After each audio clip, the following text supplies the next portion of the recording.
This once again is a very simple recipe to put together.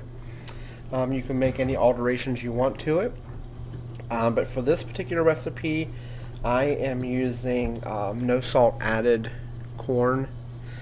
And our family does the organic corn just because of the ramifications of genetically modified organisms. So what I'm going to do is I'm going to go ahead and drain this can of corn. So we'll go ahead and add that can of corn to our bowl.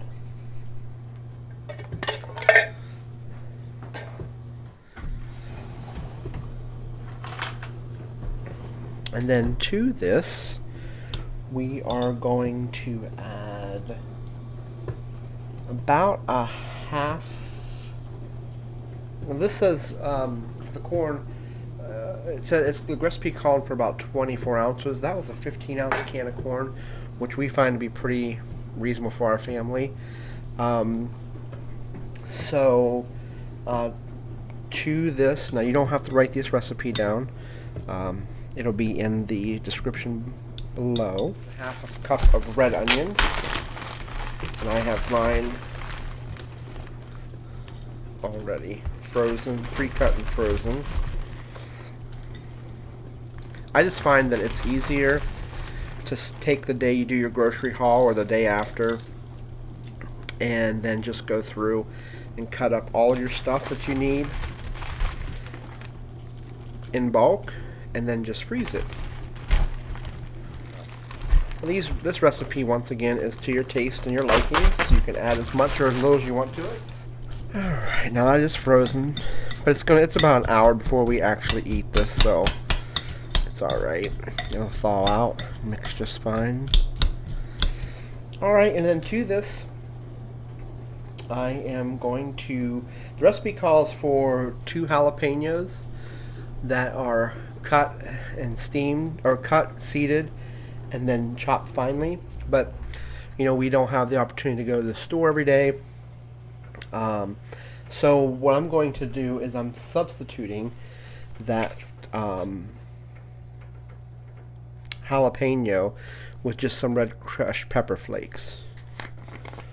So I'm just going to add a light sprinkle of this because our family doesn't like it terribly spicy. So about like that. And then it's asking for a quarter cup of fresh cilantro. Once again, we don't have access to fresh cilantro, so I'm using dried cilantro. And it's about a 4-to-1 ratio, so if it calls for a quarter of a cup, then you'd break that down into 1/8 and 1/16 of a cup and then divide it out. That gives us about a tablespoon of dried cilantro. And then to this, we are going to add a tablespoon of lime juice and a tablespoon of lemon juice. Once again, we do not have access to the fresh juices, so I have this pre-bottled stuff. It is not the best, it's not the worst. Let me go ahead and open those up.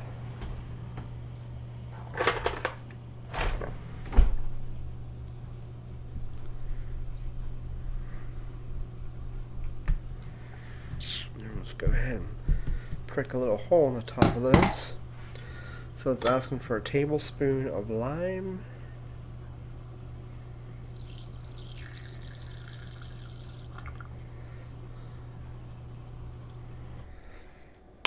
and a tablespoon of lemon juice,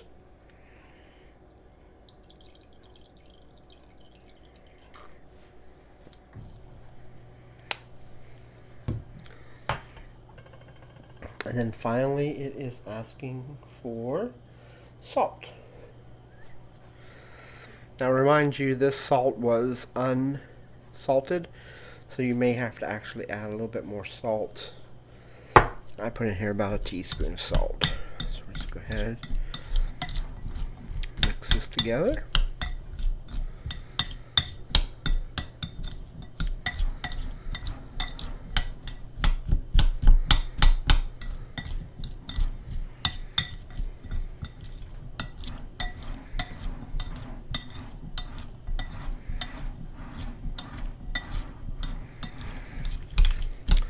a good idea to actually cook or put this together, the night before or a few hours before you're actually going to eat it, just to allow all the flavors to mix together and allow them to take on each other's flavors. It actually helps a lot with the blending of the flavors. But that's it, guys. It's that simple. This is Chipotle's corn salsa recipe. It's that simple. Hope you guys try it, enjoy it, and leave your comments below if you've tried it, and with your pictures. That would be fun. We can see what everybody's version looks like, and I look forward to seeing you in the next video.